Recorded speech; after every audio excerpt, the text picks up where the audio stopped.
great to be here. And I just would like to start my remarks by acknowledging that I am participating in this session from the traditional territories of the people of the Treaty 7 region in southern Alberta, which includes the Blackfoot Confederacy, comprising the Siksika, Piikani, and Kainai First Nations, as well as the Tsuut'ina First Nation, the Stoney Nakoda, which includes the Chiniki, Bearspaw, and Wesley First Nations, and that the city of Calgary is also home to Métis Nation of Alberta Region 3. As we all know, we are at an energy crossroads, and Peter Terzakian's recently described it as a disorderly transition. We are seeing oil and gas prices at multi-year highs, despite the fact that we're seeing more renewables becoming part of the energy mix, and COP26 is ready to begin. So a lot of very interesting variables that we need to understand, and I'm very excited to have Brendan McCracken, the president and CEO of Ovintiv, to help us unpack some of these very complicated issues. Brendan is president and CEO of Ovintiv. He's been in the industry for 25 years. He's played a significant role in defining Ovintiv's strategy. He's had several diverse leadership positions at Ovintiv, including the role of president, executive vice president of corporate development and external affairs, and VP and general manager of Canadian operations and VP of investor relations. He's a graduate of Queen's University, as am I, with a Bachelor of Science in Mechanical Engineering, and has an MBA from the University of Oxford. Brendan is going to offer some remarks, and then we will shift to a Q&A. And in the interest of time, I'm just going to turn it over to Brendan, and he can start his remarks. Brendan. Thanks, Deb. We really appreciate the chance to have a chat with you, but also a chance to connect with other members of the chamber here and the important work that they're doing. So, like you said, just recently took the role of CEO here with the company. I've spent my entire career with Ovintiv. I'm originally a farm kid from Middlesex County, just west of London, Ontario, and have a huge passion for what we do and how we do it. Maybe just by way of background, we're a large multi-basin oil and gas producer. The company legacy dates back 140 years to the Canadian Pacific Railroad discovering gas in southern Alberta. And today, we're one of the largest North American independent producers. We make about 530,000 BOEs per day, pretty balanced commodity mix, just under 200,000 barrels a day of oil, just over 80,000 barrels a day of NGL, and 1.5 BCF per day of natural gas. We're a big player in Canada, one of the largest producers in Canada with almost half of our production, 225,000 BOEs a day there, some 750 staff in Canada. And with our partners, we're deploying about $750 million of capital in Canada this year alone. The main assets in our portfolio are in British Columbia, Alberta, Texas, Oklahoma, and North Dakota. So we've got a reasonable span across the major producing regions of North America. All we do is shale, and we're very good at it. And what we're particularly great at is getting better at it all the time. And at the heart of our strategy is we use innovation to drive our performance. And that expertise not only drives our operational and commercial performance, but also our ESG performance. So I thought I'd just touch on a few very recent highlights that we just announced. In the last year alone, we delivered a 33% reduction in our methane emissions. And that meant we've actually met our long-term methane reduction target 4 years ahead of schedule, which just means we're back at the drawing board setting a new target. We also dropped our total greenhouse gas emissions by 20%. And announced we're fully aligned with the World Bank Zero Routine Flaring Initiative, some 9 years ahead of the World Bank's target. And I think we're the only E&P company to be able to say that. And perhaps most importantly, it doesn't get a lot of attention, but we're also on track for our 8th consecutive safest year ever in 2021. With a total recordable injury frequency under 0.17, which is something we're very proud of and always working on. If I talk about emissions performance briefly, I want to just lay out a bit of a landscape as we see things today. I'm going to use oil as an example, but we could just as easily talk about natural gas. There's a pretty apparent dynamic that's surfacing around the world today, where we're seeing demand for oil quickly move back through pre-pandemic levels of 100 million barrels per day. And in the last number of years have largely been characterized by underinvestment in supply. And it's a combination of both investor sentiment and public policy that's led to that dynamic. But the normal dispatch curve for supply response that we would typically see is unfolding in a very different way today than it has for the last number of decades. If you looked at the historical trend of industry activity, we would expect to see over 900 oil-directed rigs active in North America today, and the actual count is just over 500. So there's a dramatically different supply response unfolding in North America, but also globally today. And so one thing that is really strikes us when we think about that from an ESG perspective is we're actually in a period where the economic oil resource globally is actually pretty well understood.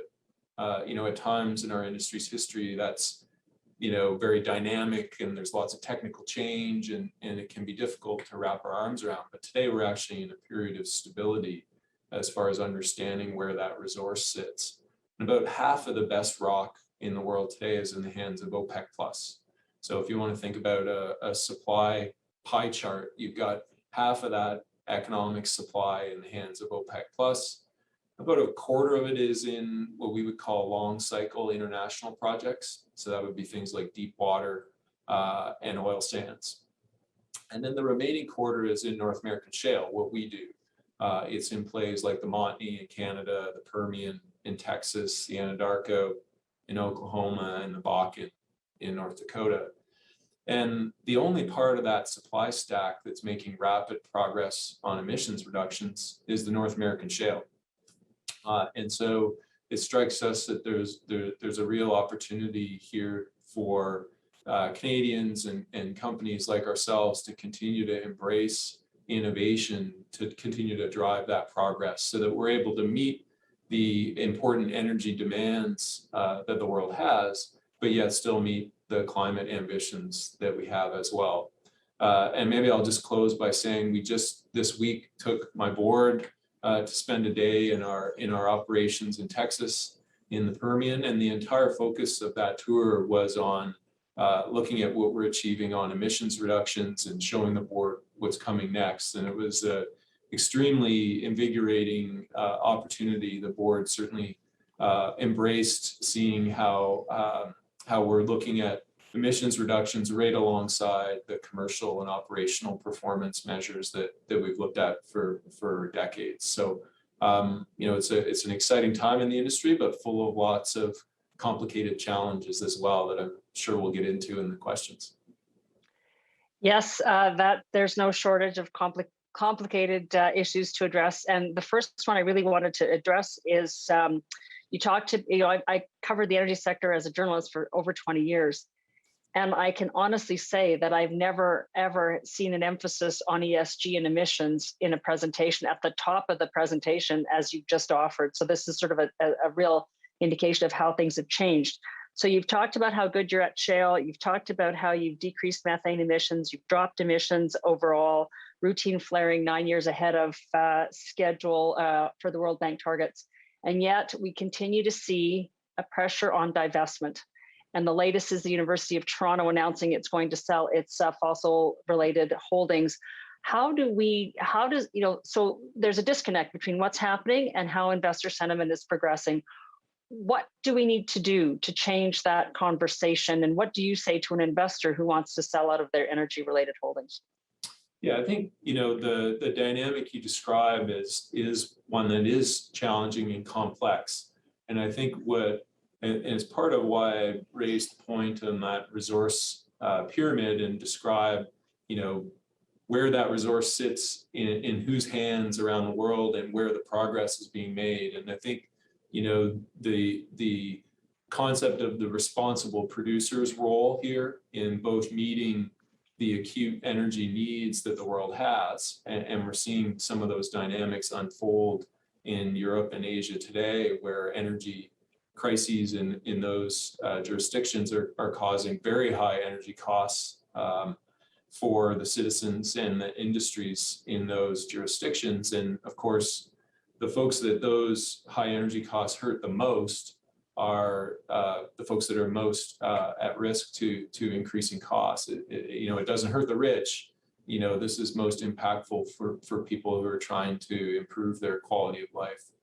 And so I think this concept of being a responsible producer is one that we clearly embrace, and we get a lot of great feedback from our investors on this. Certainly there's investors in the world that are choosing to just say we're going to stand on the sidelines, but I think the responsible investors are looking to create the performance that the world needs to both meet the energy needs as well as reduce our emissions and achieve our climate ambitions.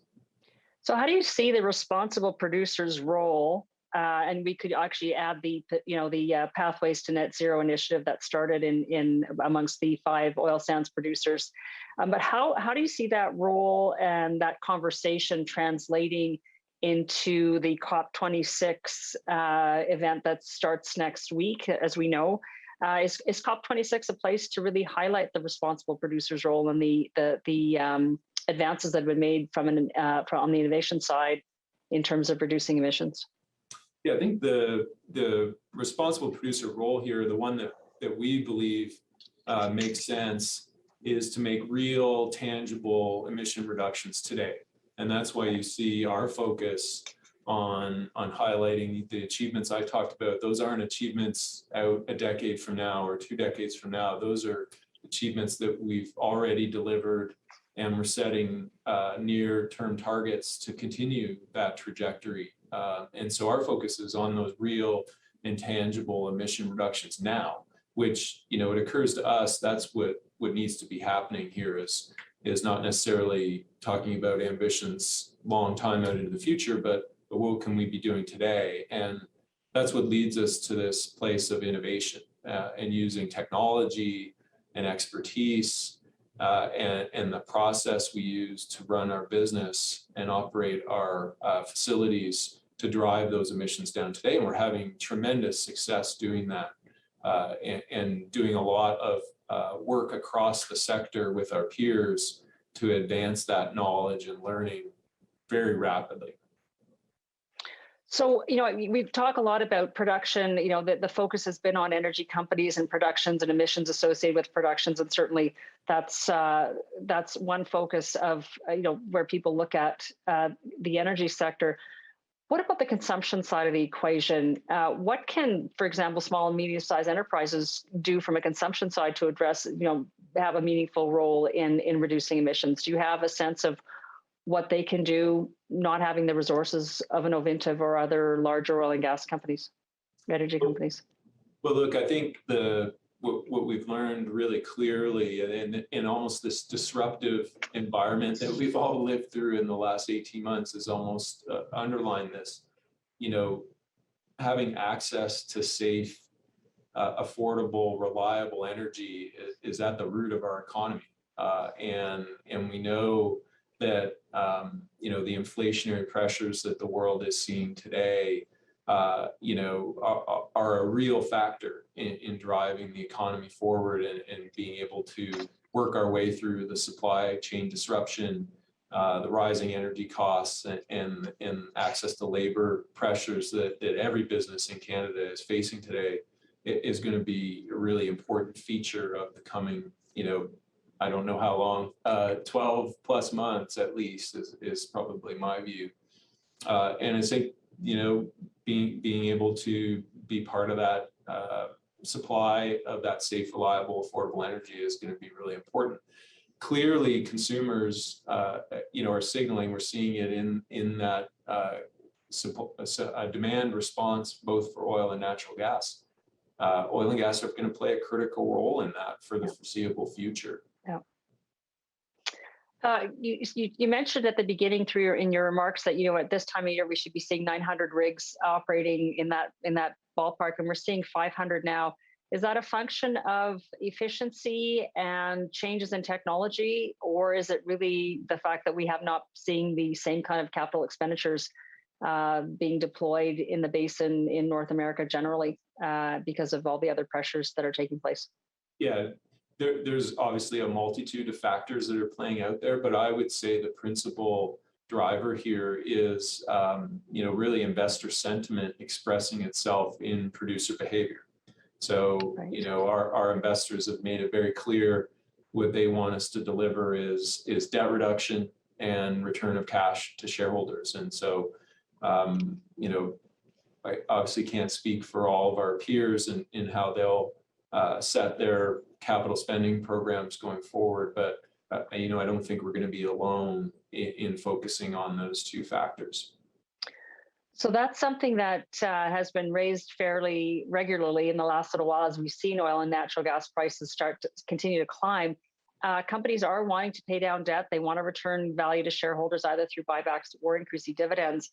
At what point in time will we, what kind of runway does the energy sector need to see in terms of sustained higher prices for us to see increases in capital expenditures and a commitment to increasing production? I think it is for the industry, it is a difficult question to answer. I can tell you the tone and tenor today doesn't suggest the dynamic is shifting soon. And where we are at, if we talk specifically to Ovintiv, is we've made it very clear we're not going to move to growth until we meet our debt objective and until we see that long-term price signal and true call on growth in the sector. And today we still do have not an insignificant amount of OPEC plus barrels still offline. So right. 4 to 5 million barrels a day of spare capacity there still returning to the market. So these are signals we're going to watch, but I don't see the dynamic shifting in the near term. So as we know, COP starts next week. What are you hoping to see the government prioritize as it relates to its priorities for COP26 and how it positions Canada globally? So that's sort of part one. And part two is, of course, we have a new energy minister and a new environment minister. So I'm curious as to your thoughts on that as well. Yeah, I think, we think the world needs to have a rational conversation on the balancing the energy needs that the world clearly has to enjoy and improve the quality of life for billions, but also have a conversation around what can we do to drive emissions down to achieve our climate ambitions. And I think that's a role that we are ready and willing to play as a responsible producer. I think on the government side, we look forward to working with the new ministers, and that's been the approach we've taken for a long time with all governments that we interact with across our portfolio. I'm curious as to when you look at some of the objectives and the conversations that will be taking place at COP26. When you look at the energy sector and you look at some of the initiatives that are taking place from I'm going to call it a transformation perspective, because we are transforming how we use energy and what we're using in our energy mix. What do you see as the biggest opportunities in the context of decarbonization going forward?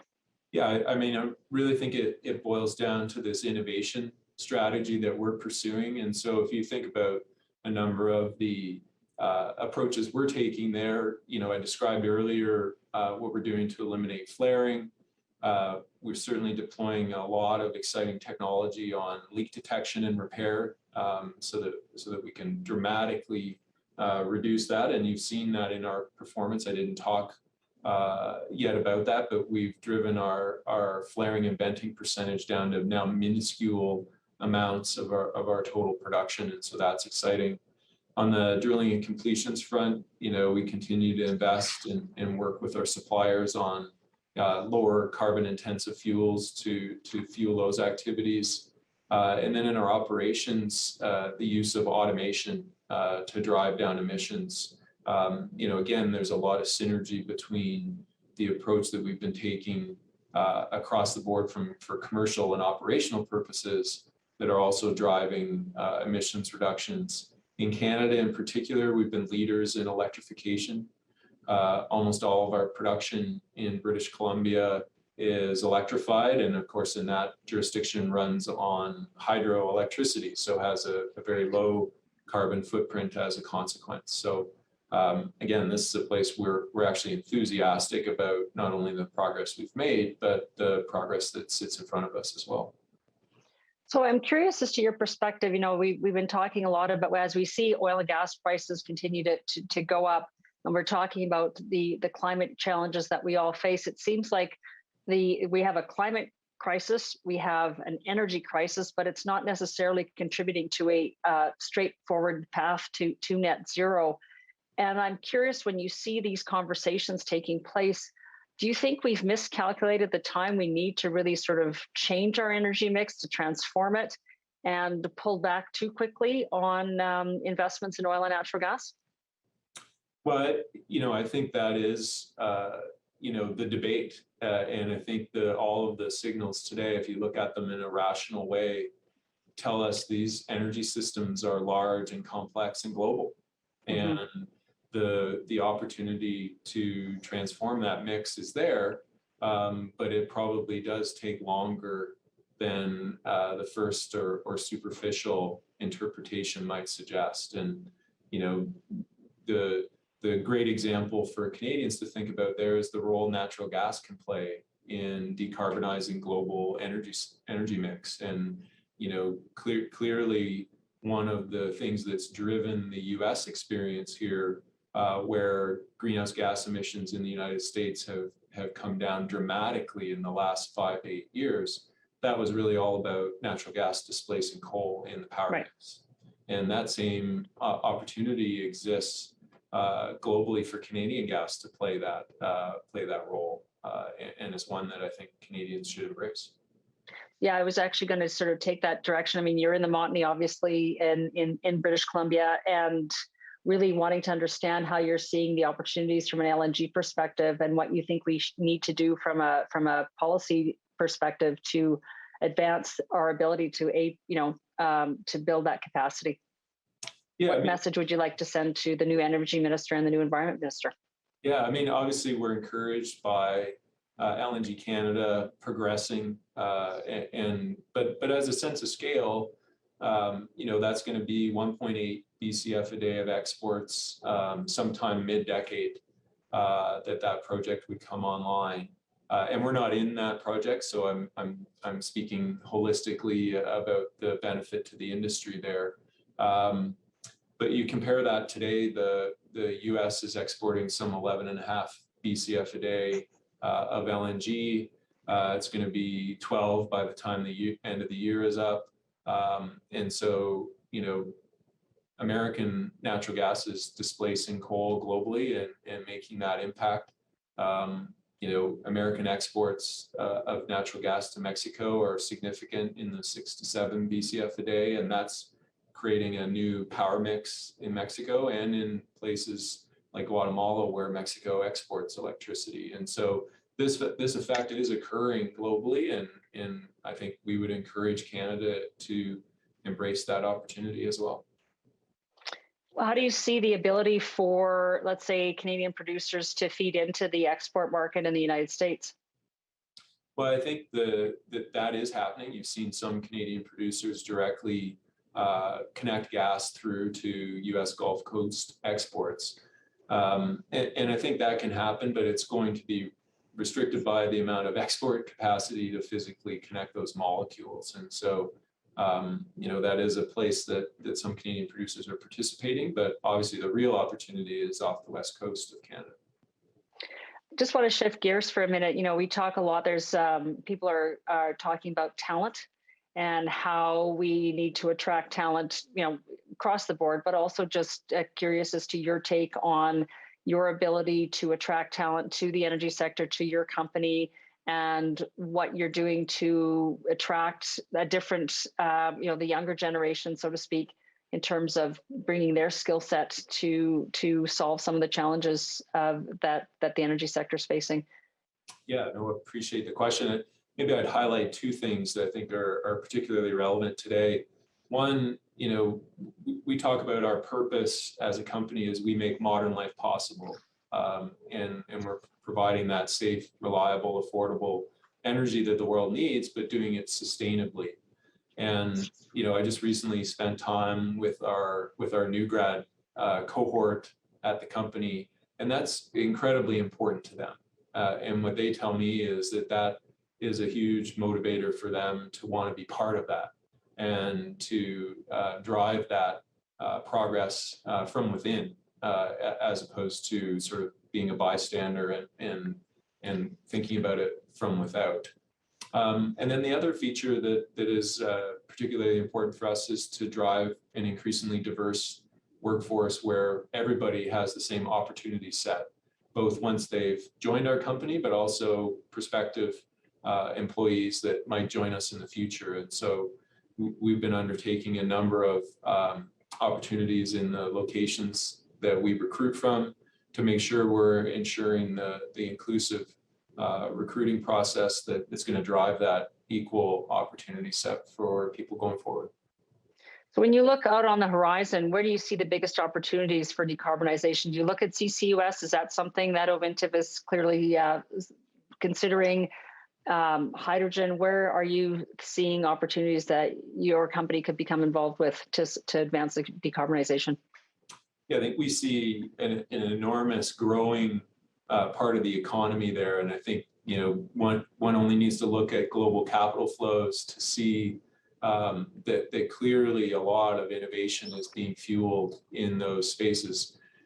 Our view is, we're building expertise and understanding how that is going to impact our business going forward. Today, we're not directly investing into those carbon capture and sequestration or hydrogen arenas. Today, we're focused on driving the real tangible emissions reductions that I talked about and supplying the world the energy needs that it needs to run its economy and improve modern life. And so, that's something I think down the road, but certainly following it closely and appreciate the amount of innovation that's occurring in those spaces. So it's interesting that you're saying that you're focused on the absolute piece as opposed to the offset opportunities. And I'm just curious as to what's driving that, because obviously we're seeing a lot of everybody's sort of saying everything's on the table and we have to do whatever we can to decrease emissions, whether in absolute terms or if we're looking at offsets. Your thought process on that. I think it's really just an order of operations piece for us. I think, I would agree with the everything on the table prospect, but today we're making rapid and significant reductions by focusing on our operations. And so, clearly down the road, we'll continue to evaluate other opportunities, but today that feels like the right place for us to play. On a macro level, I'm curious as to whether you're looking at where the energy sector is today. Are you considering entering? Are there opportunities from an acquisition perspective? How are you seeing that side of the business these days from a consolidation opportunity? Yeah, I think our perspective into this here is, everything we evaluate through a value lens. And we look at full cycle returns to think that through. And so our strategic priorities are super clear. We're reducing debt and we're driving free cash flow to fuel cash returns to our shareholders. And that's the place we're focused. We introduced a new capital allocation framework just this fall in September, and we're just this quarter is our first quarter executing on those incremental cash returns, and we'll announce our quarter next week. So more to follow on that front, but laser focused on those strategic priorities.